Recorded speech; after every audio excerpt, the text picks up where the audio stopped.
May Rotary friends and Rotary ways help us to serve thee all our days. Amen. Amen. Thank you, Isaac. Priska, the 4-way test. Rotary 4-way test. Of the things we think, say, or do, is it the truth? Is it fair to all concerned? Will it build goodwill and better friendships? Will it be beneficial to all concerned? Thank you. Thank you very much, Isaac and Priska. And I'll take us through the object of Rotary. The object of Rotary is to encourage and foster the ideal of service as a basis of worthy enterprise, and in particular to encourage and foster, first, the development of acquitters as an opportunity for service. Second, high ethical standards in business and professions. The recognition of the worthiness of all useful occupations and the dignifying of each Rotarian's occupation as an opportunity of service. Third, the application of the ideal of service in each Rotarian's personal, business, and community life. Fourth, the development of international understanding, goodwill, and peace through a world fellowship of business and professional persons, united in the ideal of service. The object of Rotary summarizes in not so many words what Rotary is about. And Rotary is, an organization that has lasted many decades, and all Rotarians subscribe to the object of Rotary. We come together from across professions, from across ethnic lines, from all the diversities of our world for the purpose of promoting ethics, promoting integrity, and doing good in our world. Welcome to our fellowship tonight. This is Rotary Jabali. And tonight we are privileged to host the country chair for Rotary Kenya, Rotarian Jimia. And it's definitely going to be an insightful fellowship, given her years of experience in Rotary and also in business, starting off as a Rotaractor for about 10 years, then a Rotarian for, I think, another 10 years now. But before we go and listen to our guest, let's see who we have tonight, and let's hear from some people. I always noted, since Mutia's camera is always on, he never gets a chance to say hello. So Mutia, you could start us off, say hello to us. And then Chris, I'm not sure if that's Chris Courier, but Chris, I'm not sure we've heard from you in this fellowship for a while. Then could have Rose Mwaremba. If I'm not wrong, this is your first or second fellowship with us. So Mutia, Chris, and Rose. Then I'll pick another 3 or 4. Then we'll go to a guest speaker. Mutia. Good evening, family of Rotary Jabali and friends of Rotary. It's a good Wednesday evening. I'm really glad that the electioneering period is finally over, and we are back to business. Looking forward to the talk today. Thank you, Mutia.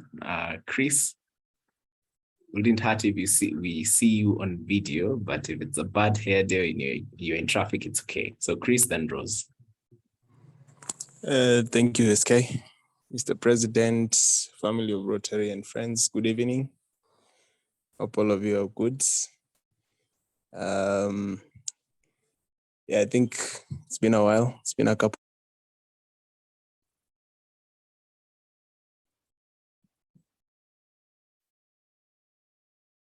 Is it Chris who got lost, or I'm the one? I think it's Chris who got lost. Rose Mwaremba. Hi everyone. Good evening. My name is Rose Mwaremba, and I'm glad to be here. I'm glad that I'm fellowshipping with you. I think this is probably my 3rd time, and I'm looking forward to enjoying this meeting. Yeah, Rose, you could tell us what you do, your classification. Let me not assume that So, people know you.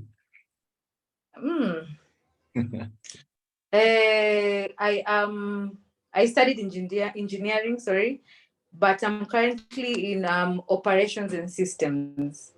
So, yeah. Okay, glad to see you and looking forward to the day we induct you to the club. Don't run away too much. Fingers crossed. Thank you, Rose. Probably three more people. Diana Kiteme, kindly introduce yourself, your name, your classification. Wanja, I'm sure that's Wanja Kirongothi from Nairobi Parklands. You could also say hello. And Eric Mogo, you have been lost for a minute. So Diana, Wanja, and then Eric. All right, I'll start. Allow me to speak with my camera off. Okay. Just for today. But my name is Diana Kiteme, and good evening to all of you. I'm happy to be here. This is my first time fellowshipping with you, so I'm looking forward to understanding what happens within the Rotary. Thank you and welcome. You could tell us what you do. Oh, sorry. Yes. So I'm a trained civil engineer, and I practice water engineering. Yeah. Okay, thank you very much and welcome to our club. I'm sure you'll find the value in tonight's fellowship and you'll join us going forward. Wanja and then Eric. Good evening, friends and family of Rotary. My name is Wanja Kirongothi from the Rotaract Club of Nairobi Parklands. Looking forward to transitioning to a Rotary club. So far, Jabali is on my list. Yeah. Classification, I studied international relations and project management. Still looking for a space to practice the knowledge gained. Yeah, so Sam, in case of any networks. For the meeting today, I think I read the bio and got really impressed. So I'm really excited about tonight's meeting. Thank you. Thank you, Wanja. We'll definitely be on the lookout for any openings and all the best. But also on that Rotary Club list, let's remove the list and make a final decision. Eric Mogo. Good evening, family and friends of Rotary. My name is Eric Mogo. I'm a civil engineer by profession. I practice in the side of structures. I'm happy today that things are finally settling down. The political tension is over, and I'm looking forward to a great meeting today. And also, I'm very happy that one of my friends has made it through the meeting today. Thank you. Okay, thank you, Eric. Probably you could introduce your friend. It's Diana. Okay, thank you very much. I think we can stop the introductions at that. At the end of the meeting, we'll have a couple more people speaking, especially if it's your first time or if we note you've been lost for a while. But welcome to our fellowship. I'm sure we shall all find great value in our tonight's speaker. Allow me to recognize our district treasurer, Rotarian Veronica Ndumbi, and immediate past president of the Rotary Club of Hurlingham. Thank you, DT, for joining us this evening. And I think I'd also seen a couple of president of Hurlingham. She's maybe probably stepped out. I also see Rotarian Ida Hope from Rotary Bamburi. Rotarian Ida, if you could say hello. Hello, good evening, family and friends of Jabali. My name is Aida Adiwa, the president of RC Bamburi. Happy to be here. Thank you very much for joining us. Okay, Elvis, over to you to introduce our speaker tonight. Thank you, Madam President. Good evening, everyone. As you've heard, my name is Elvis Karaya, a proud member of this wonderful club, and my classification is in medicine. This evening, I have the singular pleasure of introducing our speaker. I met her officially during our charter dinner. Hopefully, as we remember those wonderful memories, we were also excuse Elvis, if you could increase your voice just a little. I'm not sure if I'm the only one. Thank you. Is this better? Probably someone else can confirm. Mutia, you can hear Elvis? Yes, it's better now. Thank you. I'm joining this meeting from the call room, so we joined Jabali even when we're at work. I was saying that I met Rotary Jimia through our charter dinner officially, and I believe that she would make a wonderful speaker for us, and I'm glad that she's made the time. She is the CEO and founder of Nubly Technologies, which is an agile technology company that specializes in IT systems, integrations, and fiber optic network deployment, and has presence in Kenya and in Nigeria. She's a trained accountant, a computer science graduate, and a Global Executive MBA. She joined Rotaract Club of Milimani in 2002, and then joined Rotary Muthaiga in 2012, exactly 10 years, where she was club treasurer for 2 years, grants officer handling club's flagship projects that crossed about 300,000 USD. She's been club president in 2018, 2019, and they had 20% growth that year. She's also been district membership lead officer, has been in the district disaster response grant for the Rotary Foundation, and has been assistant governor. She has participated in RI conventions, the Rotary Zone Institutes in Africa, RI Presidential Conference, and numerous district conferences in Africa. She is a trained faculty member of the Rotary Leadership Institute and participated in the Polio outreach mission in Sokoto, Nigeria, which became the last country in Africa to be certified free from World Polio in 2020. She's a major donor to the Rotary Foundation. She's currently serving as the country chair for Kenya, where she serves to facilitate Rotary activities within the country for 113 Rotary clubs, and also serves as the vice chairperson to the District Executive Committee, also known as the EXCO. She's a passionate member and uses her skills and network in providing opportunities that help transform lives. Serving the community is part of her DNA, and she loves a good challenge as they help her stay focused and aids in her personal growth. She is a passionate Rotarian who is ready to serve communities anywhere in the world, as her guiding principle is service above self. Please help join me in welcoming CC Jimia. Karibu sana. Thank you so much, Elvis. I hope you can hear me. Yes, we can. Okay, thank you.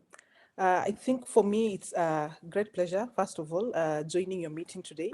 It's something I have looked forward to for a very long time.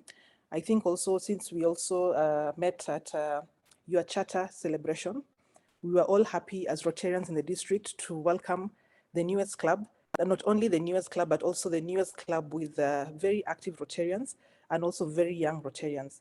So for me, it's actually a great pleasure being here today. And I was asked to talk about active leadership in Rotary. I'm just trying to see where I can share my screen.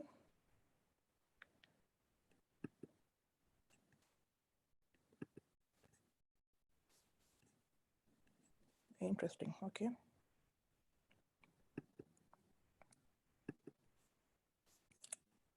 Maybe somebody can assist.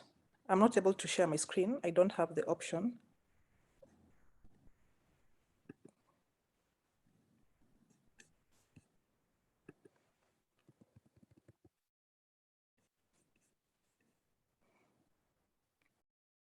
So I was asked to talk about active leadership in Rotary with a special focus on new Rotarians, given that the club is made up of relatively new Rotarians, but also we have Rotarians who've transitioned from Rotaract. So when it comes to leadership, what is active leadership? Active leadership, as the name, just from the name of the name itself, it implies it requires leaders who are directly involved with their team members, with the activities. These are people who encourage other members, cheer people on, basically somebody who is energetic enough and passionate enough to be able to communicate either the vision or the message that they're trying to pass across. But when we come now to Rotary, looking at Rotary, sorry, I hope it's been resolved. Not yet. You should be able to share now.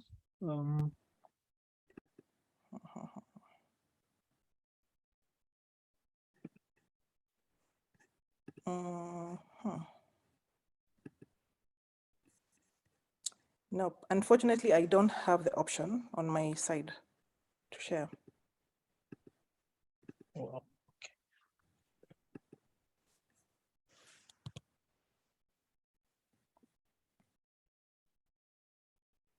Anyway, we can just go on as I try to figure it out. So, okay, what does the word leadership, how does it fit in within the Rotary guiding principles? We've talked about the objects of Rotary, but also we have our Rotary vision statement, which I believe most of us know it. And it says that together we see a world where people unite and take action to create lasting change across the globe, in our communities and in ourselves. When you look at our vision statement as it is, it embodies some leadership values in itself. When you talk about people uniting and taking action, what is action for us? Action for us, when you look at the word action as it is, it's the vision part of it. Vision without action, we know that's merely a dream. Then when you come to the action without a vision, it's what that sort of translates to just, if you have an action, but you don't have vision, basically you're just moving. We could just be passing time and waiting for the next action. Then also when we have vision, when you have vision and action, we can actually change the world. So when you look at our vision statement as it is, it embodies leadership in terms of where we have leaders who unite people who are leaders who unite to take action to create lasting change across the globe in our communities and in ourselves. So basically as Rotarians, when you look at leadership in the word itself, and then bring it now to our vision statement, we're actually told to take action. So for us to actually, execute the vision, we have to be people of action. And I think we also know that we have so many taglines about people of action, because these are people who use the vision that we have to create lasting change.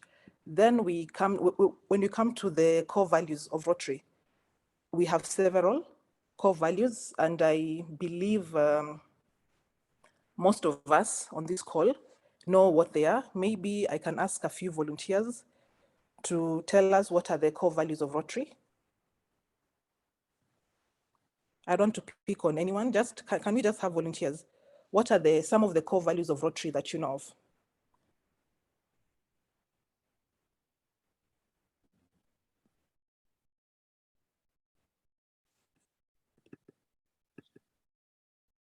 Service. The service, yes. Integrity. We have integrity, yes. Diversity.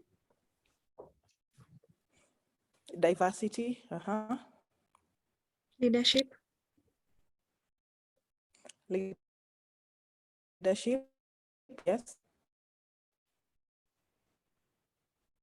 I think we've covered them. We have, yes, fellowship, we have service. So when it comes to service, the activities that we do, basically anything we do in Rotary, because we also know one of the mottos of Rotary, service above self. So for the service as a value of Rotary, we believe the activities and the programs we have Basically, it creates, we do good in the world, and service is a major element of our mission as Rotarians. So through the plans that we have, the actions that we take, whether we are individuals or as a club, we create a culture of service throughout the organization that is in Rotary. And also, we use our vocation for the development of others. Basically, we use our vocation to serve others.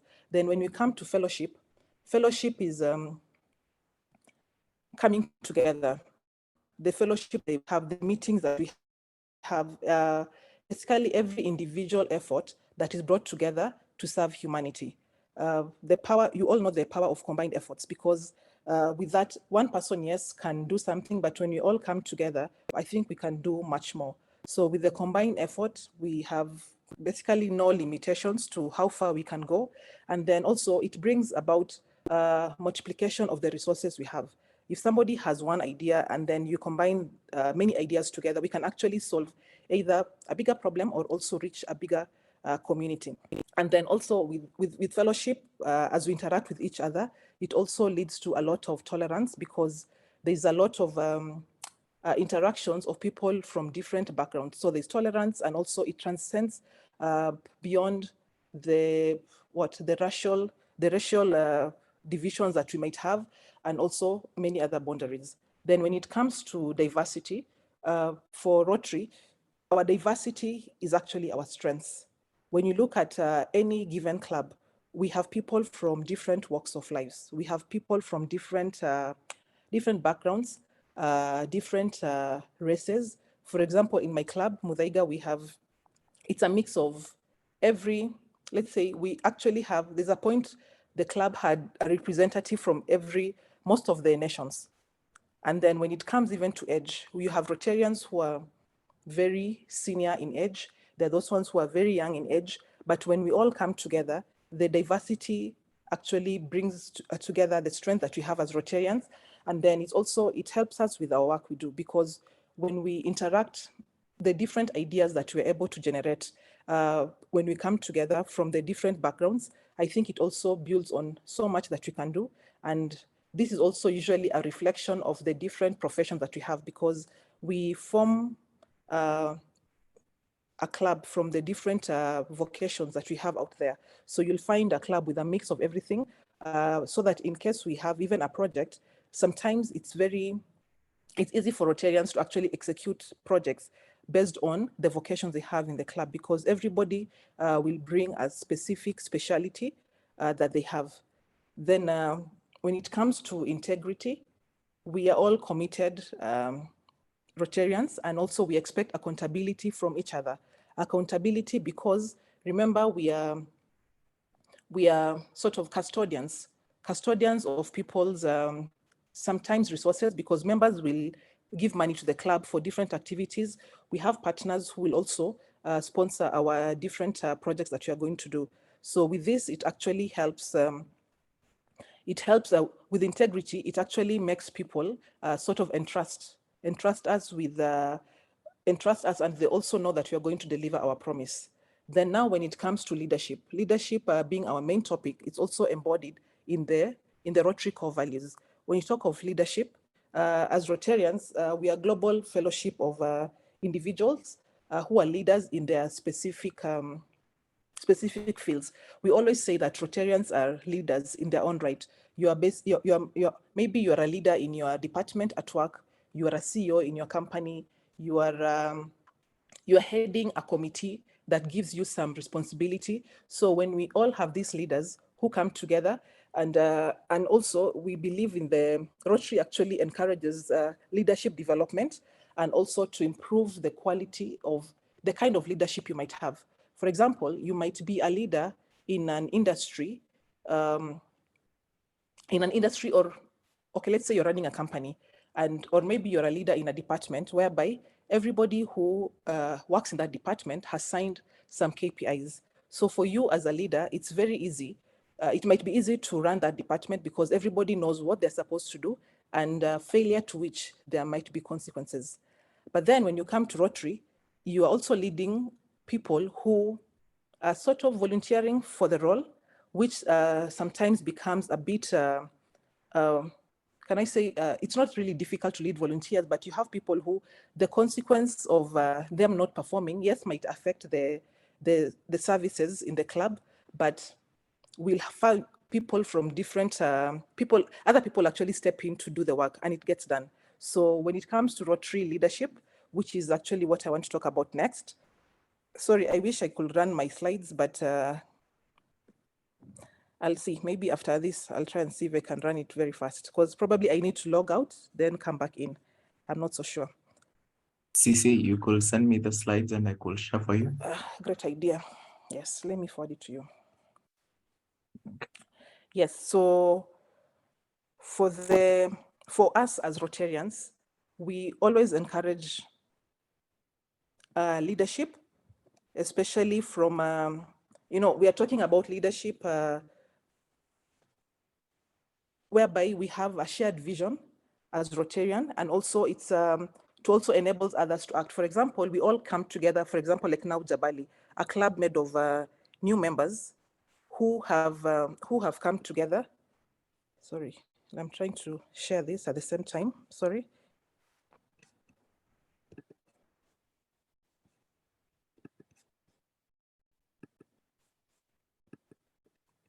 I need.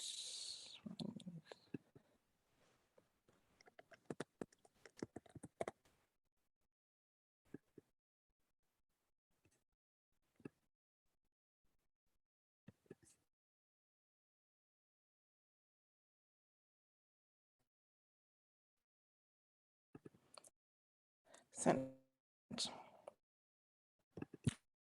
Okay, sorry about that.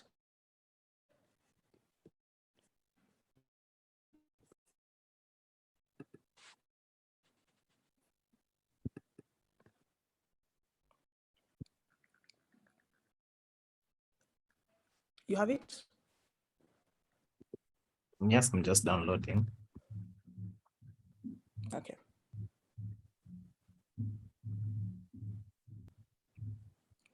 So as a Rotarian who is also a volunteer, what does it imply to you to be an active leader? Because when it comes to Rotary, yes, we have different opportunities for leadership. And I can say from experience, one of the, I think, best form to actually lead is to step up. When I say step up, I mean, for example, you have a committee, which I believe we all are in different committees, and each committee has a mandate to perform a specific task. It's not for the committee director to actually appoint you to ask you to do something. Naturally, I think we all have to step up. Thank you.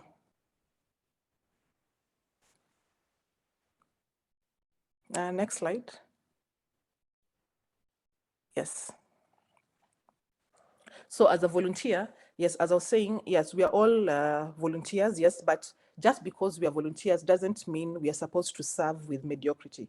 Because as much as, yes, it's a task that we have all signed up to do by taking the oath of when you are being all chartered into the club, when you're being installed into the club or inducted into the club, we all took an oath and said that you are going to, let's say, fulfill the objectives of the district, which are embodied in a certain service. By agreeing to do that, we are not expected to perform our role as Rotarians by being mediocre, because as much as we are volunteers, it has Rotary leadership, which is leadership that comes from different, in very basic form, comes with a lot of responsibilities. And once we embody that responsibility, we're able to sort of to deliver what we are mandated to do. So for us as Rotarians, as new Rotarians, what does active leadership imply to us? This it's actually usually a manifestation from something very small, as basic as volunteering in a committee. Yes, you have something, let's say, for example, a golf tournament. You have a fundraiser to organize. Somebody has to get in touch with the golf club. There's somebody who has to get in touch with, if you're using a marketing company, there's somebody who has to get in touch with the corporates. So all these elements of the fundraising, which is our objective for the golf tournament, has to be led by somebody. So for us to give up our time and agree to actually do it, really sort of builds on our leadership skills, because just from experience, okay, let me talk from myself. As a young Rotaractor, we used to have very many activities we used to do. And some of the things we did came from pushing yourself, because we were all young, we were all new to all these things, but we knew if we had an objective, we had to deliver, so long as we had a plan to it. So somebody will volunteer to make phone calls, to call sponsors. Sometimes it was even as far as blind calling, whereby you either go to a directory and start calling people and telling them that just calling people to ask for their address so that I can send you a proposal, so that you know, like something like that. And that actually builds on your confidence and also on your leadership skills. So when you look at the different positions in Rotary, leadership usually is not by it's not the titles that people usually have, because as Rotarians, we have a lot of servant leadership. Servant leadership whereby you actually serve, you serve somebody as you're delivering an objective. So the titles that we have, yes, it's there just for structure, but real leadership is actually when it's actually by service. So even as a leader for a committee, you cannot be the one dictating to people what they need to do, and yourself, you're actually not carrying sort of the weight and the responsibilities of what you are supposed to do as the leader of that team. Because everybody in Rotary is a leader, but it's for us to work together with all these leadership strengths that we have. Then again, even in leadership of the committee for the active involvement, yes, you might be active. Actually, when you sit in a committee and you are involved in something, it grows on you. You actually feel part of something bigger than yourself. Slowly, you'll grow into leadership of that committee. And then that's how people actually tend to pick even, can I say, when you're even having club elections or appointment, somebody will suggest, why don't we ask so-and-so to do it, because they saw you doing something.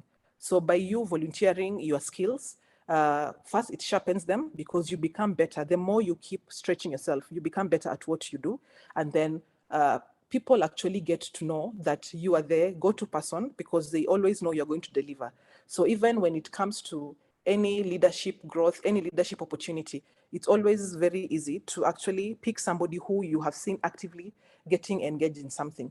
Then also, most of the roles we have, usually the roles will be created sometimes from an activity that was there, then it grows into something else. So active participation actually helps to sort of push you into the next leadership.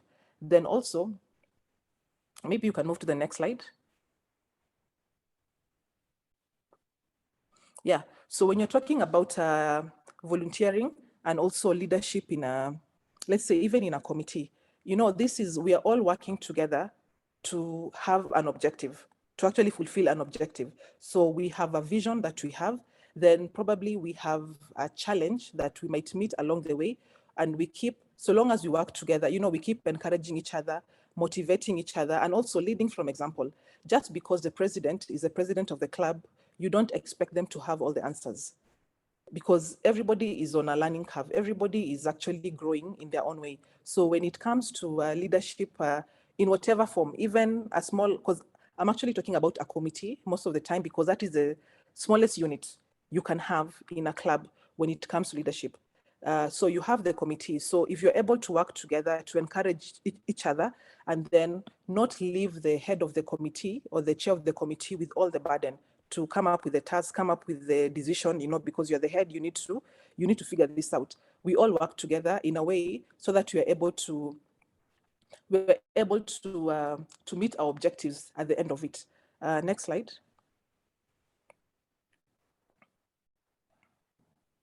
So when it comes to leadership in Rotary, yes, the smallest, I think, can I say the smallest grouping here is from a committee.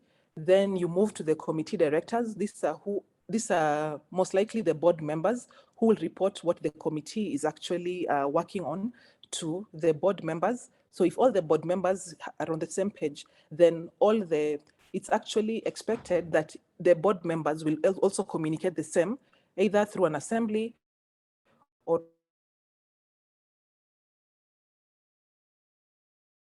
in that particular committee, because everything starts there, but also the member now moves to a committee for them to work together. Board directors, once they are able to understand what each committee is from the reports they receive, it's expected that all the club members will get to know what's happening in the club. So either through an assembly, as I said, or through the different means you have for communication. Then you have a club president who, after every 12 months in Rotary, we change the club president. So the club president now is the head of the club. Not the head, but the club president leads the club and provide leadership to all the board members, yes, and also the committees and all the club members. But then the club president also is a servant leadership and is expected to lead from the front. Leading from the front, yes, you know, that means you have to be actively engaged in activities. It's not for the president, for example, to get load on with every issue in the club, because with the committee directors, everybody sort of carries the weight. We have finance. With the finance committee, we'll actually be involved actively in the finance matters of the club. We have PR. Yes, the president will oversee that, but the PR director is supposed to make sure that the PR element of the club is either top-notch or active, and everybody gets to know what's going on. So that's why the committees work under the president to basically do the different roles that the club is expected to do. Then now from the club president, now you move to the district leadership. District leadership has various levels, from the assistant governors who work very closely with the presidents and the clubs, to the various district leaders that we have. District leaders come from different clubs also. They have actually been nominated by their clubs because of their leadership ability within the club to serve in the district. So they'll serve in different committees.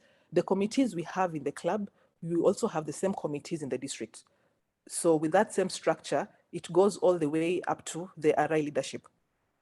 So the club being the smallest unit in Rotary, it actually extends all the way to the RI leadership. So after the district leadership, the district is actually, it's led by a district governor. Then from the district governor, we have the regional leadership, where you have the Rotary directors and also other regional leaders. Then we have the zone leadership, which the zone is basically a cluster of different regions within the continent. Then from there, we have the RI leadership, which is now the Rotary International as it is. Next slide. Oh, sorry, that was the end of it. Yes, so when it comes to Rotary leadership, basically it's about active leadership. For me, is leading from the front. That's one. You have to lead from the front, and also you don't. We take responsibilities for the different dockets we sign up for. For example, if you agree to be a member of a committee, you carry the weight of that responsibility. You don't expect to be a member of a committee, but then you also have to be reminded of the different ways you're supposed to perform your role. It's for us to make sure that we are empowered enough. For example, I sign up to be the club secretary. Just an example. There's so much, first of all, it comes from the experience you have as a secretary for running that docket. Basically, the most, I think, basic role of a secretary will be to take minutes during the meeting. But then now it actually becomes easier, because now with the Zoom meeting, you have the recording. If you're able to transcribe that using your own ways, and to have the minutes and share it with members, and it actually makes people who are not in the meeting able to get to know what's happening. So you take your role very seriously. And then also when it comes to a lot of to Rotary volunteering, there's so much to learn out there. For example, we have the Rotary Learning Center.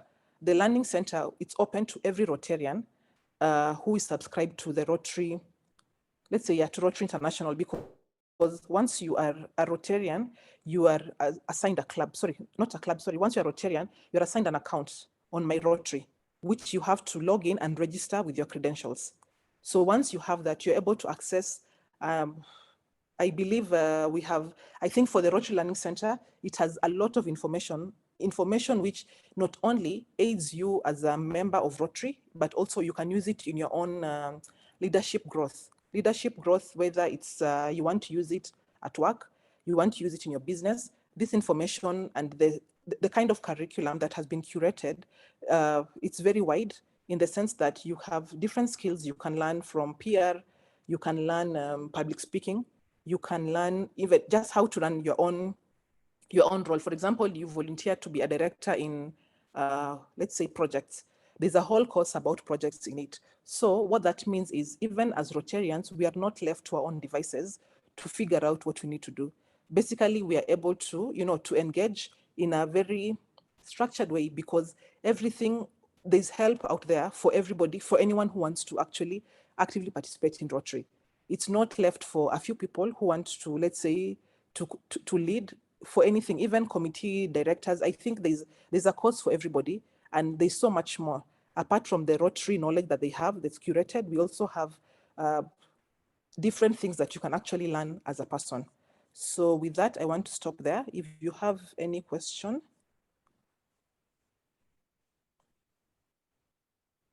If you have any question, we can discuss together. Okay, thank you very much, CC Jimmy. I think Elvis can moderate a Q&A. We have about 5-10 minutes for Q&A. Elvis? Yeah. Thanks, Mr. President. Thank you so much, Jimia, for that wonderful session. As people type or get ready to ask their questions, I think I can start. What is the one greatest import you can say you've had from your vast leadership experience? What's the one thing you— Sorry, Elvis, you are a bit low. I'm very sorry. Is this better now? Okay, sorry, we'll just have to stream. Yeah, I'm so sorry. I was asking, what is the one thing you can attribute to leadership in Rotary that you've carried to all other spheres of your life? As people get their questions ready. Okay, well, one thing I can attribute to Rotary that that I have carried, let's say, throughout my life. Okay, it's a lot, but let me see. First of all, I joined Rotaract when I was 18. That was an age where most people, for example, will not know what to do. But for me, I had to, as a Rotaractor, I was actually, I think, the youngest in my club, because my club was a community club, which had people who had finished campus and they were actually starting to work. So the biggest thing I carried from that was self-confidence, because I learned how to express myself. I was, maybe I'm not sure. I was very shy, let me say that. I used to be very shy and I couldn't even talk in front of people. But with interacting with people who are from different walks of life, first of all, you learn a lot, and then learning a lot sort of empowers you. So you're able to, can I say, stand in the middle of a room where you have different people and you have different discussions and you're able to express yourself. That was one. But, and sorry, yeah, that was one. The other one I might say is, I think for me, the biggest is confidence. Yeah, confidence. Coming from my background, I know myself, I used to be very shy, and it actually gave me confidence to sort of think I could do anything. That was one. And then also with the different people that you meet, sort of people, when you talk to people, people want to sort of help you, especially if you're young, in terms of mentorship. So many people gave me direction in what I thought I wanted to do, but they'll tell me, because I'm here, like you're talking to a mentor. So they tell you, yes, I know you want to do ABCD, but before that, you can also do this other XYZ for you to either get there faster, or once you do this, you'll actually be better when you get to the other side. So for me, it was the confidence that gave me confidence to, I don't know, to do whatever I wanted to do. Listening to you speaking this evening, and I don't think any one of us would have guessed you were once shy. So that's wonderful, and we are happy that Rotary has given you that. Anyone else with a question?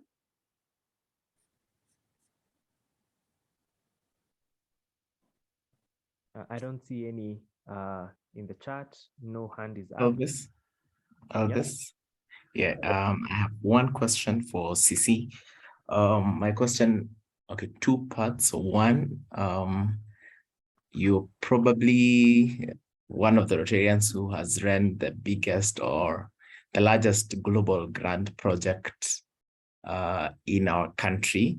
So probably you could tell us more about the global grant that you've engaged at your club and has run, I think, for almost more than 5 years in several phases. What you learned through the process of identifying the project and also implementing, like doing the quote unquote dirty work to get the project done and to impact the Turkana community.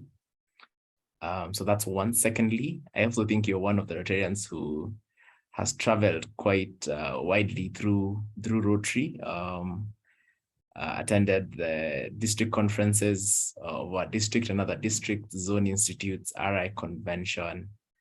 What makes you do the travels every so often? And finally, last question on leadership. I think for me, the greatest takeaway so far has been learning so much in Rotary as compared even to what I learned in terms of leadership from the workplace. So has that been the same for you? And Sam, what will be your... Sam, just repeat the last question. I think I lost you. Okay. On leadership, my experience has been that probably I learned much more about leadership from Rotary more than even my workplace. Has that been the experience for you? And also, how have you used the skills you've learned in Rotary to, improve your business and grow your business, to say so. That's all. Okay. First of all, okay, on the grant, on the project, the grant, yes, my club runs, I think, one of the longest grants we've had in the district. There's one called TIPA meaning drip in Hebrew. It's an agriculture project in northern Turkana. So somebody had this great vision of trying to green the place, which has worked very well, because first thing that we actually did as a club is to get partnerships. Partners who have experience in that, it's like mentorship actually. You go and look for somebody who's an expert to make your work easier. Otherwise, you'll spend so much time and resources trying to figure out what you need to do. So because it was an agriculture project in the desert, sort of, because Turkana, as you all know, it's very dry and they have very, I think, seasonal rainfall. So we partnered with some clubs in Israel being known for desert farming. So the Rotary clubs there were very much willing to hook us up, let me say that, hook us up with their partners who will help us actually research. So the project, the only reason why I think was a success, or still is a success, is the partnerships that we had. So we partnered with the Rotarians in Israel. They were able to send us volunteers, which they paid for, volunteers in terms of, all these extension officers. Somebody who leaves Israel, comes to Turkana, stays there for 6 months, just trying to understand the soil composition, what plants can grow. And then also we got a partner in Turkana, which was the missionaries community of St. Paul's, the Apostles. This is a Spanish-Italian mission that has been in Turkana for like 30, 40 years. So they were very instrumental in getting this project going because, first of all, the people in Turkana don't speak Swahili. They don't speak English. So we had to understand or get somebody who understands the language. So the missionaries being there for many years were able to offer the interpretation service for us. So we tell them what we want and they actually interpret to them in the language.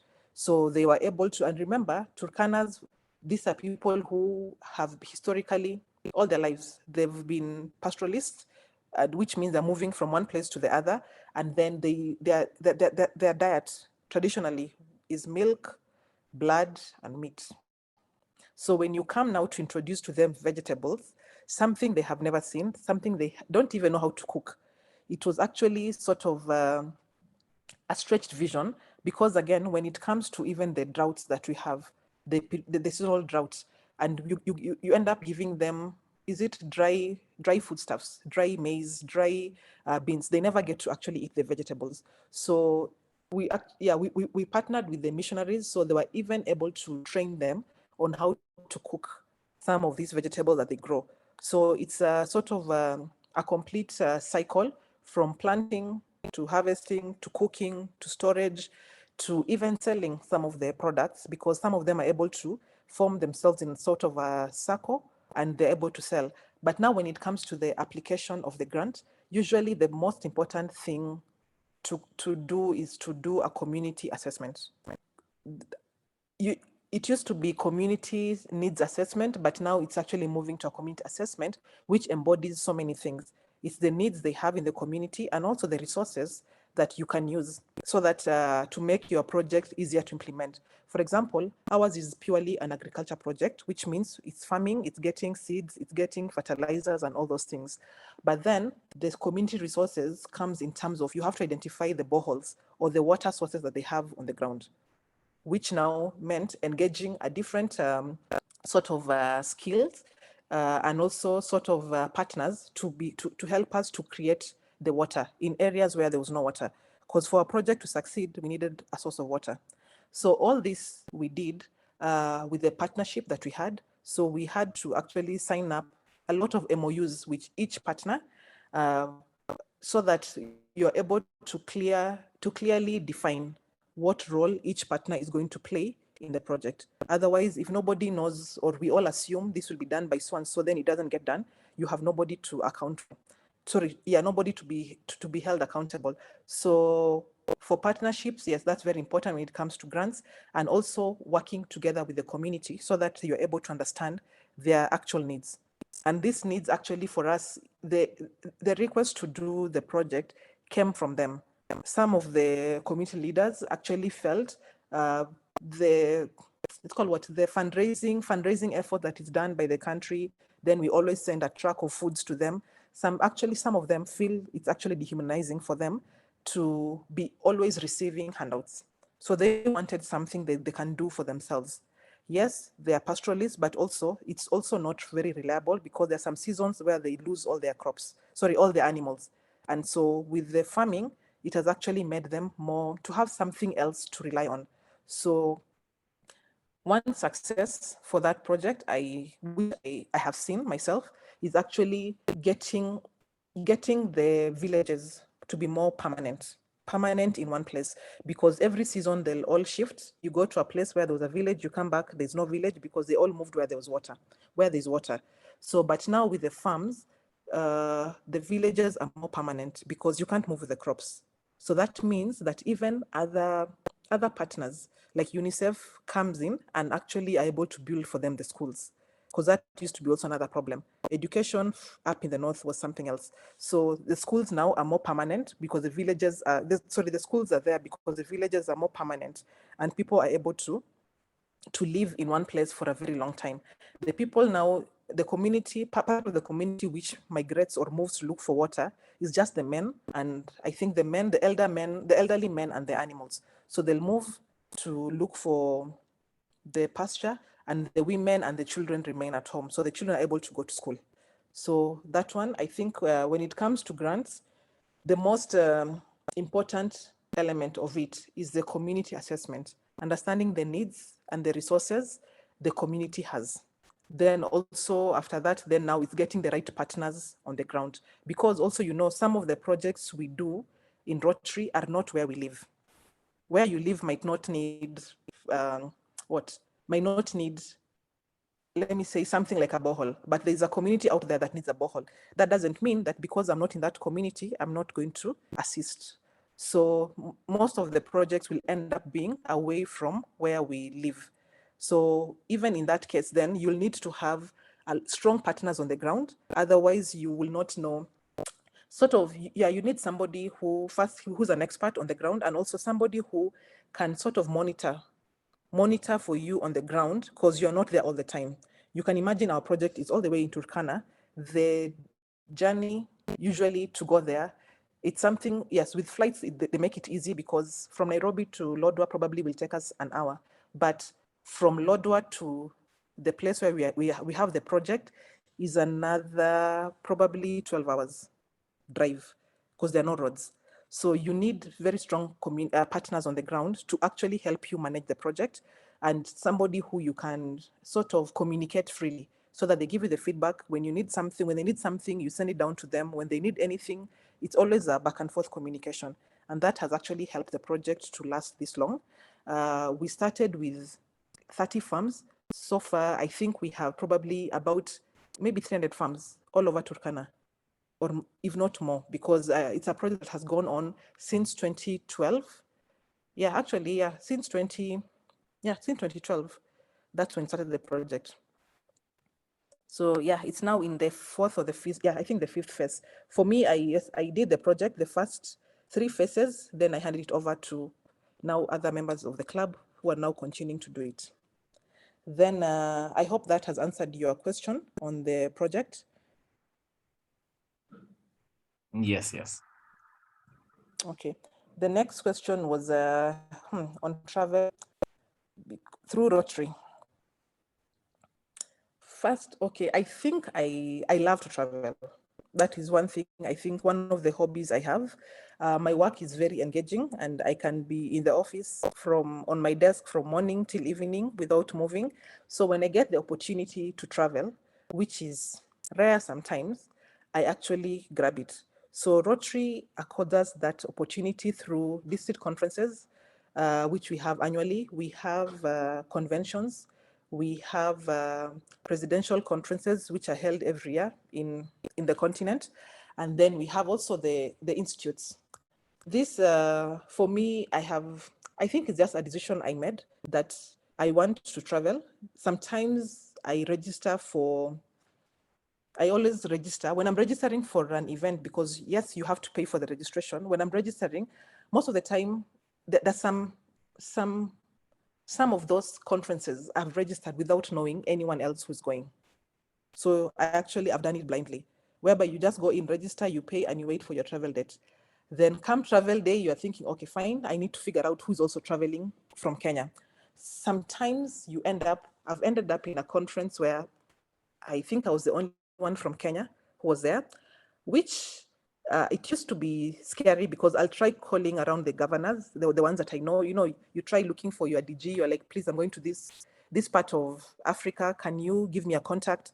So they'll give you the governor that side. You talk to the governor. You're like, okay, do you mind maybe linking me up with somebody who, and they'll tell you, no, you just come. You'll be fine. Just come. And I have traveled by blind faith to some conferences whereby I went not knowing anybody, but by the time I was leaving, I had so many friends. So I think that is what motivates me to go for the next one. So I'll register for something and just go. But when you're there, you actually meet many people. And when I say friends, for Rotarians, I always say we always meet people at a very basic level, which is service. Because I want to serve, you want to serve. So there's always so much, outside that you can do. So if it's service, we'll actually sort of click immediately, because we talk about projects, we talk about the different things that you do. Then once you form that friendship, it can actually have networked, because I'm an entrepreneur. So when I'm introducing myself, you find people coming to ask you, oh, so you do this. So you sort of explain what you do to them. And once or twice, I've actually gotten business proposals through that. Like my company is registered in Kenya and I have a branch, a subsidiary in Nigeria. That subsidiary was actually formed by a Rotary link. Let me say that, yes, somebody I met, a Rotarian I met in Nigeria when I went for the institute. We became friends after that. The next time I went, they were like, you know what, why don't you just register a company here and we'll help you to actually get business, which they did. So even the whole process of registration was actually done when I was in Kenya. They did everything, sent me the documents, I filled, I signed. We do everything online most of the time. But that was something that came out of the travels, the many Rotary travels that I do. And most recently, which I think 2 weeks ago, we had the Africa Peace Concert, which was happening in Uganda, which I had registered to attend. And as we have it, the RI president was here for a tour, not a tour, she was actually here for downtime. In her busy schedule of travel, she decided to stop in Kenya for 2 days. So given that I was also going to Kampala, we ended up being on the same flight with her and her spouse. So we went down together to Kampala, and that gave me actually an opportunity to visit so many projects in Uganda just before the concert, which was on a Friday.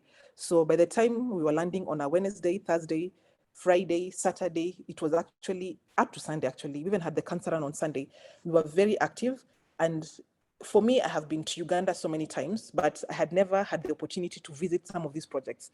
But because she was actually there for what they were calling the RI President's Impact Tour, I happened to be invited to be part of that delegation. So we actually traveled with them in all these tours that they were having for the different projects. And you get to learn so much. Some of the things that the Ugandans do, for example, in their projects, it's something which as a district will also, something basically you learn from each other, because we have some practices which they think works for us. And we have, there's some things they're doing which I believe we can also copy from them. So such travel brings about a lot of interaction, learnings, and also friendships. And who knows, business opportunities, yes, if you meet the right people and talk to the right people. So that has been for me for travel. I'll actually encourage you guys to take on, you know, even just a district conference, because you're meeting Rotarians from other clubs. You're used to meeting the Rotarians in your club, so you sort of know everybody. But when you come to like a district conference, like the one we're having next year in Addis, you'll meet Rotarians from other clubs, sometimes even other districts will sign up and come from that, sign up and come for that conference. And while you're there, you'll actually interact. And also you need to have an open mind, because some people go for a conference just because I know Sam is in my club, so we go together. We always hang out together, everything we do together. Then after the 3 days, we come back and we say, well, you know, I went for a conference. But you need to go with an open mind, so that with an open mind to meet other people, an open mind to also learn from other people, because you have to appreciate what other people also bringing on the table. Otherwise, if you don't interact with other Rotarians from other clubs, you'll always feel that the Rotary you know and the Rotary you have in the club is sometimes, if you feel like you don't want to meet in your club, to go for your meeting in the club at any given time, but you remember, oh yeah, there's a club that meets next to my house, you know, I can actually go there and actually fellowship with them. You become a Rotarian, which is what you are supposed to be, because the pin that we all wear, the lapel pin, sort of opens doors for you. You show up in any Rotary club in the world, and anyone will welcome you with open arms and invite you for the fellowship. And that's how also sometimes you build your network. Then on Rotary leadership, yeah, there's so much to learn in Rotary. And even as Sam says, same to me, most of the things I've learned in Rotary, I've actually used in my line of work. I used to be employed before, but I was still a Rotaractor, a Rotarian in that phase. But even in business, there's so much I learn through Rotary that I actually incorporate in my work. One thing I have noticed in my office, when we are trying to even have a disciplinary case, somebody made note. One time we had a disciplinary case and we were trying to reprimand somebody, and I was looking at them and I just told them, it's okay, let them just come, we talk to them and we can see how we can help them. And they even told me, the problem with you is you're a Rotarian. you always look at everything from a humanitarian perspective. Can you be objective? If this guy, we are firing him, let's just fire him. And I was telling them, I don't think we should fire him. Let's just let him do, we can talk to him. I think he can be better. So sometimes, yes, you carry that with you because Rotary becomes sort of, your way of life. You look at things from a very different perspective. And this is from the different exposures that you have. And also in terms of just leadership skills, you become more confident, you are more articulate, you can stand in front of people and basically speak respectfully, of course, yes. Then also, it also gives you a lot of humility. Humility in the sense that you have interacted with, I don't want to say lowest of the low, but Rotary has given you the opportunity to probably go to places where the things you take for granted are things those people really crave for. For example, there's a project we do in my club for shoes. We buy shoes for a school and a village somewhere in Turkana. Something as basic as shoes. In this age and time, those kids don't have shoes and they don't wear shoes. They walk in that scorching sun, barefoot. Yes, they might not enjoy it, but there's nothing else they can do. So you go there and you meet somebody who is, stepping on those thorns. You are there thinking, oh my God, these scorpions and everything. But yes, something as small as shoes, which we take for granted because, hey, they're just shoes. We can replace, I don't like this one, I'll get a new one. So such, I think, experiences gives you a lot of humility. Humility to, I think, for me, I look at the world from a very, different perspective. Every time, you have to sort of keep asking yourself, is it the right thing I'm doing? Even for the 4-way test that we have, the 4-way test, every time you want to have something and a conversation, whether it's in the office, whether it's with your friends, it always sort of, in somewhere in your subconscious, it will always be there. Like whatever you are trying to say, is it the truth? Is it fair to all concerned? So when we even embody the things we sort of live in Rotary and we carry them to our normal lives, it's intertwined. There's actually, I don't think there's sort of like a separation in terms of being a Rotarian and then living your life as who you are. It sort of becomes your embodiment. Rotary becomes sort of, your embodiment. The principles we learn, the guiding principles we have, the 4-way test, the leadership that we pick from the different exposures we get. And even as I said, imagine you are leading volunteers. These are people who you can't fire. You can't, yes, you might have a KPI for them, but if they don't do it, they're still Rotarians. You can't remove them from the club because of that. So even just having that grace to lead or to even deal with people who, for example, you're a club of 40, you have 40 different characters, 40 different personalities. But for you to be able to be in a space where everybody, there's a lot of harmony that has come out of respect for each other, out of understanding, like I understand this person has this background or this person is like this because of this. And it's okay because we are all different and we can all work together. That actually grounds you as a person. So for me, it has actually Rotary leadership, for whatever reason, for whatever exposure I have gotten through and I'm still getting, has actually grounded me as a person. And also, I believe I have a lot of humility because of the exposure and the experiences that Rotary has exposed me to. Thank you so much, CC Jimia. Sam?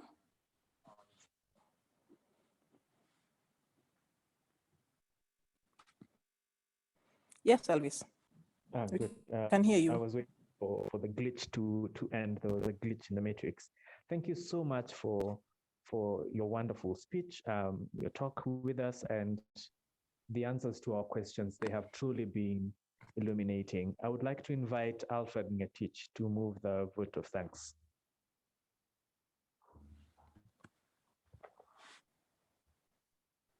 Alfred? Hello. Hello. Hello, Alfred. Yes, Alfred, we can hear you. Good evening, everyone. Thank you for the good speech. It has actually been an inspiration personally to me, and I'm sure to everyone in the group. And Yeah, thank you. I don't have much to say.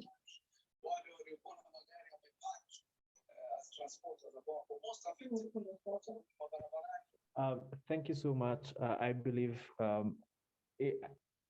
Alfred embodies our speechlessness at how wonderful and how we have been provoked to thought. But President, over to you. Thank you, Elvis. Thank you, Alfred. Thank you very much, CC Jimia. I think it's always, I say the reason we say 7:45 p.m. to 9-ish is some fellowships are just hard to stop for the insight and the wisdom and the wealth of experience shared with us. And, when I think of Rotary Jabali, and my motivating factor, I think every other day is we are just starting off our Rotary journey. And when we share and listen to Rotarians with experience, Rotarians who've served, Rotarians who are role models in so many ways, we learn, we take so much home, and we look forward to a journey of service, a journey of leadership, a journey of friendship, a journey of travel. I think this has been one of those fellowships. So as Alfred has said, as Elvis has said, this has been illuminating. I think I've never, I've known CC Jimia for a while, but I have not attended as many talks. So I look forward to unpacking and learning more from you. And thank you very much on behalf of our club for joining us this evening. So I think that was about an hour. Please indulge us for the next 15 minutes. I'll do a couple of announcements in three of those minutes. And then we hope to hear from everyone who is here. Just unmute and share with us how your September is going. So let me start with a couple of announcements. Forgive me for using this photo. I really love this photo. But our next fellowship is on 28th of this month. So we meet once every 2 weeks. And our next fellowship is on 28th of this month. The Rotary calendar has specific themes for every month. So in July is the new leadership month. So that's the first month of the year, of the Rotary year. And that's when new leadership takes up, or new people take up leadership of the club. And that's when our club was chartered. Then in August, we celebrate our membership, because membership is everything in Rotary. Rotary's greatest asset are our members. Then in September, the theme is basic education and literacy. Basic education and literacy is one of the 7 areas of focus of Rotary.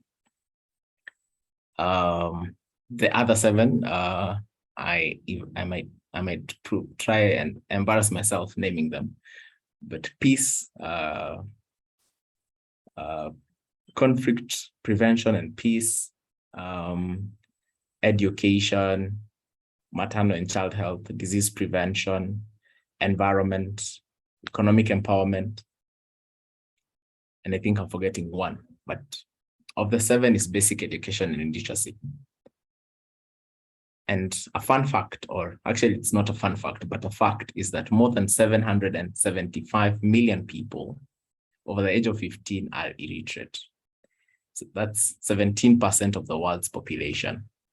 And Rotary's goal is to strengthen the capacity of communities to support basic education and literacy, reduce gender disparity in education, and increase adult literacy. We support education for all children and literacy for children and adults. So one of Rotary's focus area is supporting education. And actually, for those who are at our charter party, one of the first commitments we are making as a club is an education project, I think, which we shall elaborate more on the 28th. And also some of our members in their own capacities are doing amazing work in terms of supporting education. And one of those members is Francis Amonde, who is the founder of Cup of Uji. So he will be speaking to us in our next fellowship, what he does through Cup of Uji to support education, the impact that his program has, and how he runs the program and the impact he's seen in children. Just ensuring that we can support everyone to get a good education. I think we believe, and every one of us is a testament that we are here because we got some education and good education at some point. And we are able to scale opportunities as we grew. So we'll discuss this a lot more. One, Francis will tell us what he does at Cup of Uji and the impact he's had and he has seen. And then I think also we'll share a lot more about the first project of our Rotary Club, which we have thought through, and our projects team will tell us a lot more about it. So don't miss our next meeting on the 28th of this month. Then on the 1st of October, please mark your calendars so that you do not miss any of this. And also, if you're joining us for the first time, just get our flow of events so that you join us many more times. So that's Wednesday in 2 weeks' time, 28th of September. Then 1st of October, we have a hike. We are going up Mount Longonot. This is news yet to be shared by the family of Rotary team, but I believe you'll be seeing it up your socials or in the WhatsApp group tomorrow or the day after. We'll be hiking Mount Longonot on 1st of next month. Longonot is I think one of the easier hikes. So even if you've not been to a hike, this is an opportunity to start. It's very friendly, if I could say so. Please do not mistake my inexperience of hiking. But yeah, Longonot is a very easy hike. So please join us on the 1st of October. The family of Rotary team and our PR team will be sharing details. It's 1,500 payable to our club's till number. Next announcement, last fellowship, we launched buddy groups for our club members. So we have 43 club members. We grouped ourselves into 8 groups. And the goal is to ensure everyone knows everyone. And to have more personalized connections. And since we're in the journey of a young club, and probably only a few of us have been able to know everyone, but we want every member to spend time with other members and interact. So we sent out the communication. I think I've seen a lot of buddy groups getting to start interacting and have received some feedback. So if you are a member of the club, you are either group leader as per the email sent out last week. So someone will be reaching out to you if they delay. Just look who is your group leader and prompt them to reach out. And hopefully in the next few months, we'll be seeing photos of buddy groups doing their thing. What activity you do is your choice. What time you meet is your choice. Everything is you are your own boss. You just have to report whatever you do to the membership team led by Terrell, so that we keep track and see, after 3 months, we can monitor progress and report back to the board. So anytime, every time, buddy groups, please be doing something. And finally, I think this 2 more. I always have this slide for the committees. CC Jimmy has really explained of the importance of a club running through committees and each one of us having a say. We have 4 committees currently, 3 on a permanent basis. And of the 3, there are subcommittees in those committees. So say in the membership committee, there's the family of Rotary subcommittee. In the PR committee, there's a website subcommittee, there's a magazine subcommittee. In the projects, there's a fundraising subcommittee like that. Club finance and procurement manual, I think that committee has almost completed their work. So it will be winding down soon, but out of that, we'll form a new committee as per the manual.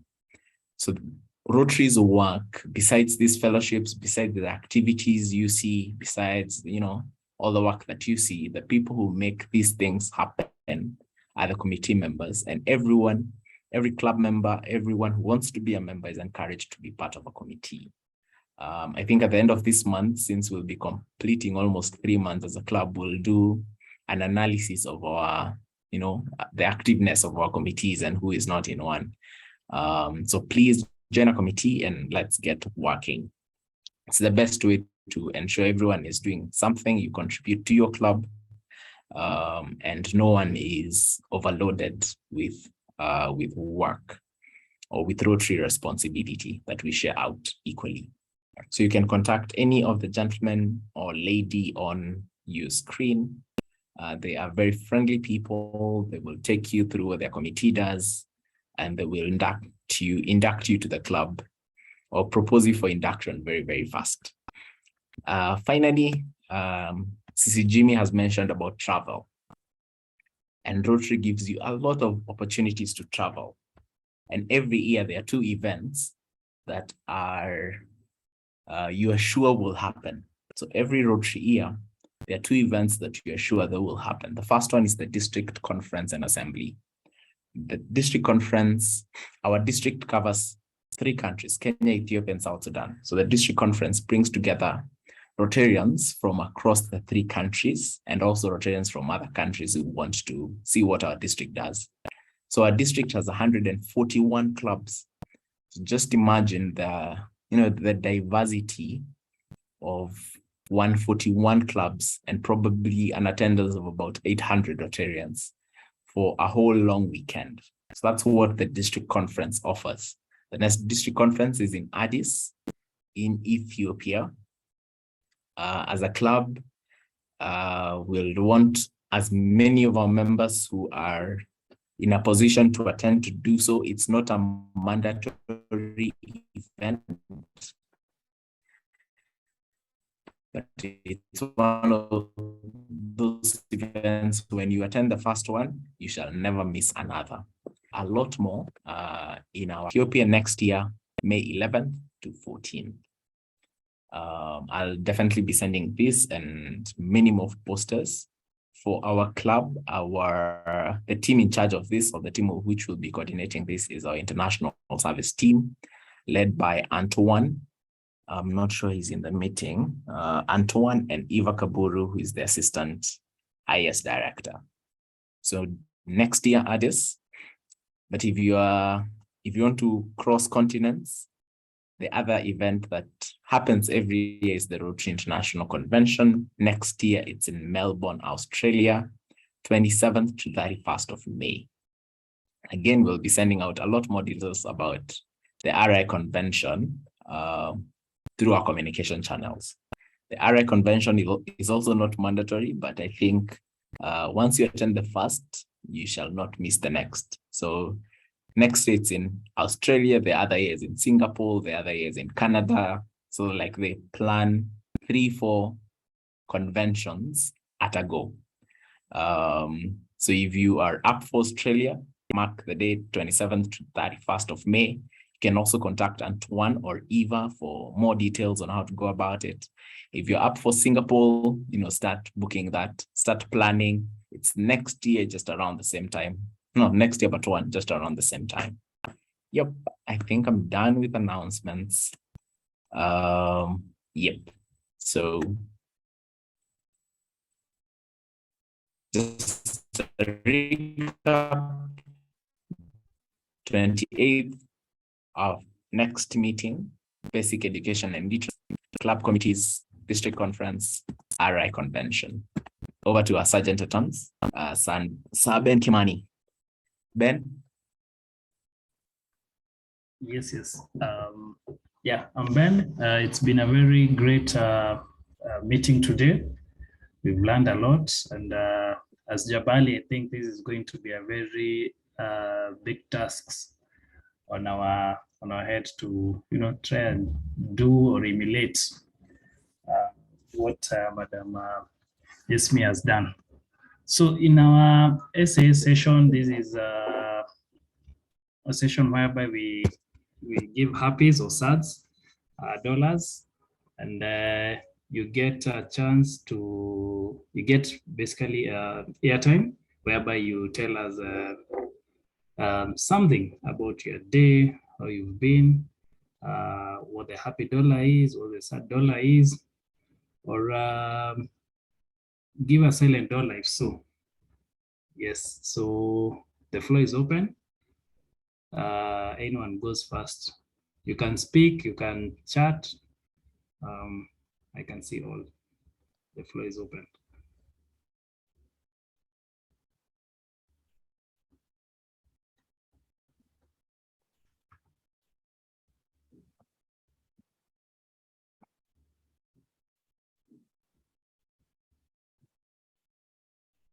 To break the silence, I can start first. I can give one happy for a beautiful session.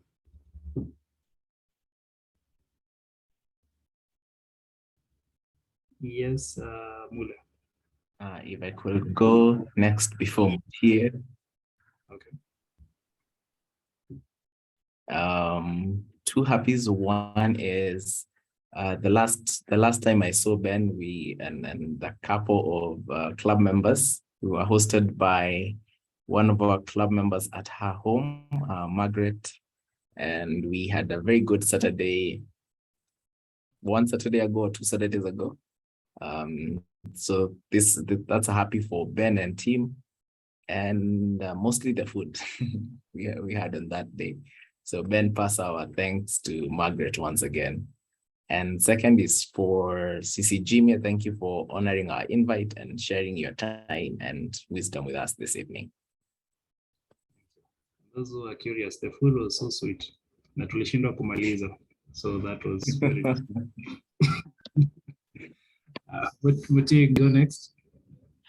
Good evening, everyone. 5 happies from me. One is for the wonderful talk from CC Jimia. I think it is quite inspiring, and every new Rotarian should actually be made to listen to this talk tonight.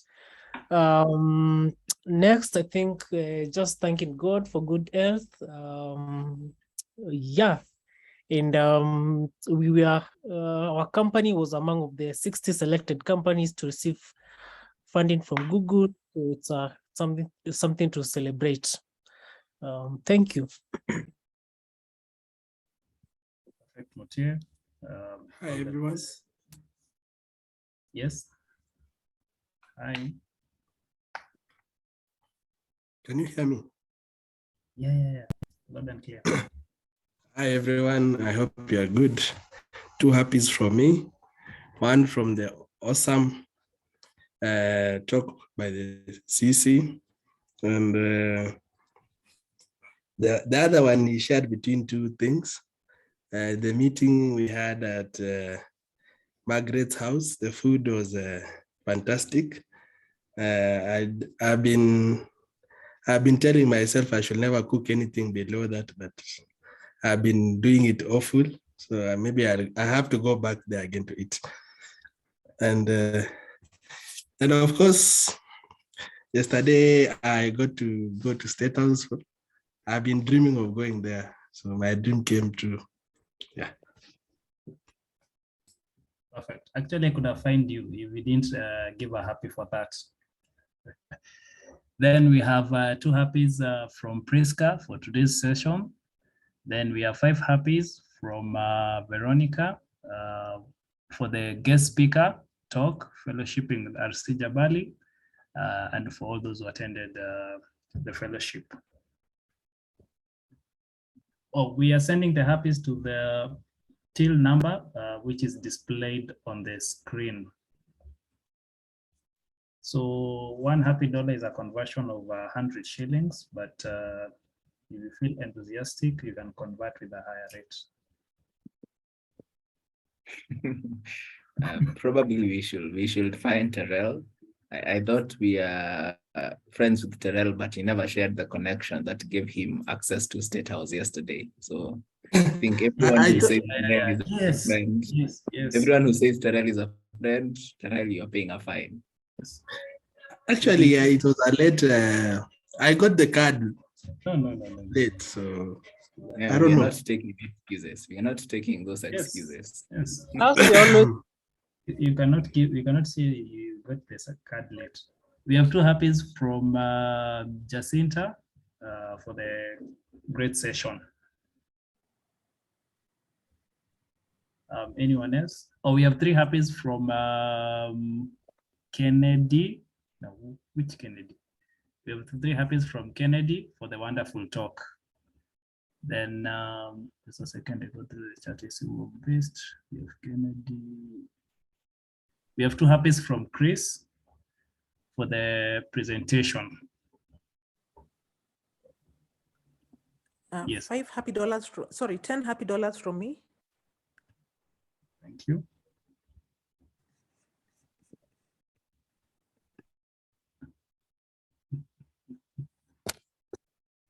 Anyone else? We got less than 30 seconds.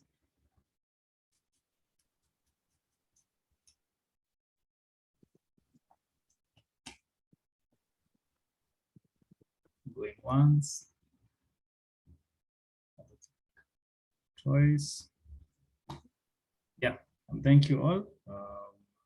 Been a great session.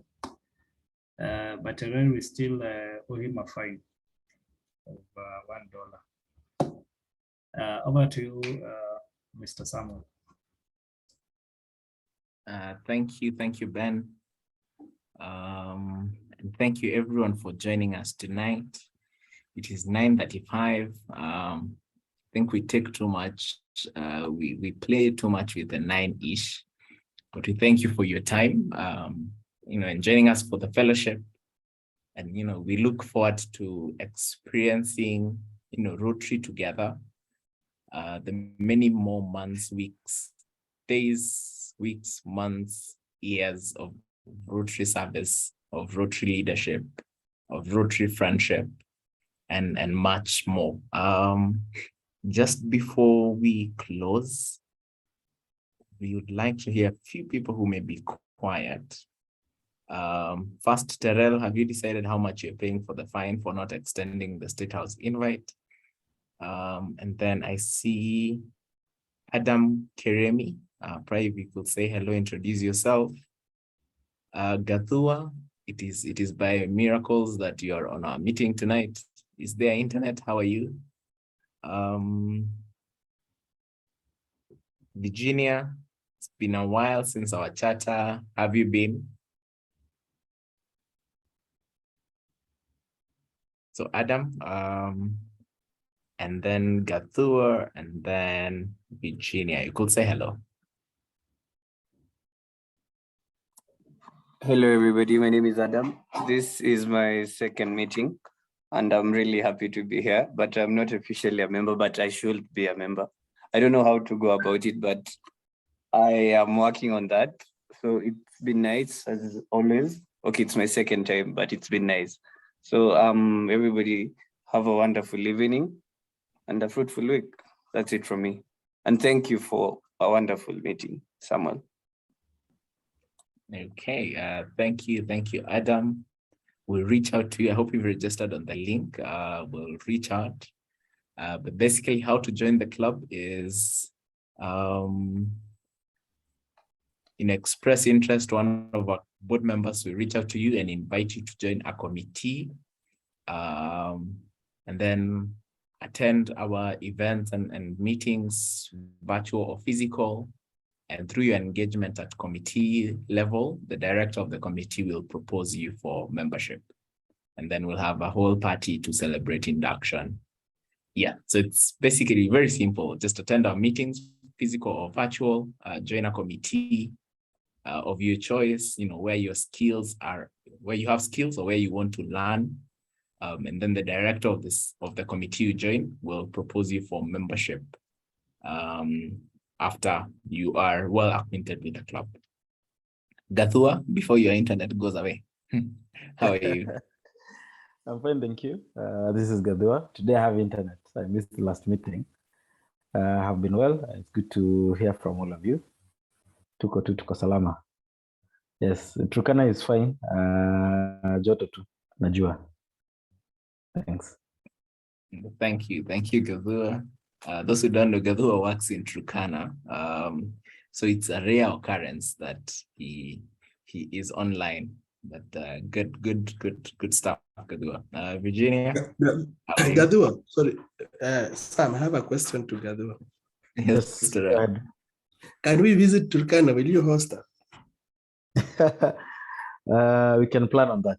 Where I am, it's a bit remote, the current place. You want to go to we can make a plan by the way. We can plan on that. The remote, the better. So hiyo tutapanga. I'm willing. Thank you, Gadua. Just make sure you cook. You've had Terrell wait for these meetings to eat well. So just ensure there is food. We'll work on that. I don't promise to cook, but we'll work on that. We'll outsource. Okay. Virginia, how are you? Hi, I'm fine. Please introduce yourself. I don't have much. I don't have anything to say, but it's usually a good way to spend my evenings, my Wednesday evenings every fortnight, and I'm happy to have attended. Thank you. Okay. Please introduce yourself for those who don't know you. You can say what you do, and when you're becoming a club member.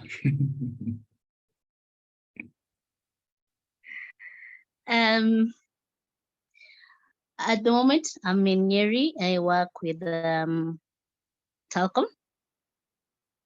Yeah, that's it. I'll join a member very soon. We'll send just to ensure you agree. So thank you very much, everyone, for joining us this evening. See you soon on 28th or before then. Anywhere there is food, please invite Terrell. And thank you for all your service to Rotary. So final toast, if you have a drink, if you don't, please put your right hand across your chest. And let's give a toast to Rotary International. To Rotary International.